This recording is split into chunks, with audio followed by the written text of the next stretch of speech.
பைத்தியம் பிடிக்குது பார்த்தீங்கன்னா ரொம்ப பேர்த்துக்கு கேது கேது கெட்டு போயிட்டா பைத்தியக்காரராக போயிடுவாங்க அவங்க. டிப்ரெஷன் பயங்கரமாக இருக்கும் கேது. அங்கே அதே மாதிரி பெரிய ஞானியாக வர்றதும் கேது தான். இந்த ரெண்டு அதாவது ஞானம் சம்பந்தமான விஷயங்களுக்கு கேது தான்.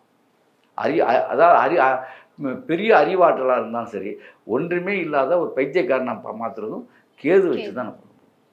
அதே மாதிரி புதன் சந்திரன் கேது சொல்லிட்டோம். இன்னும் செவ்வாய் ஒரு மனிதன் கெட்டு போயிட்டால் ரத்தம் கெட்டு போகுது.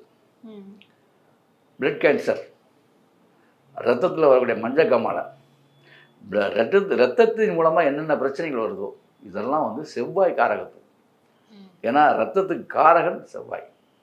அது அதே மாதிரி செவ்வாய் சூரியன் சந்திரன் சொல்லிட்டேன், புதன் சொல்லிட்டேன். இந்த மாதிரி நவக்கிரகங்கள் எல்லாமே நம்ம சொல்லிட்டோம்னு நினைக்கிறேன். வியாழன் சொல்லிட்டேன், எல்லாமே சொல்லிட்டேன். இந்த மாதிரி இந்தந்த கிரகங்கள் இந்தந்த மாதிரி நோய்களை கொடுக்கும். அப்போ நாம் வந்து இவங்க 6ஆம் வீட்டுக்கு ஆதிபத்தியம் வச்சுட்டாங்கன்னா அந்த நோய் அவங்களுக்கு வந்தே தீரும். இது உண்மை. இது மாதிரி நம்ம அவங்களுக்கு தீர்வு பண்ண முடியும். அதுக்குரிய பச்சளை வச்சு அவங்களுக்கு தீர்வு பண்ணிடலாம்.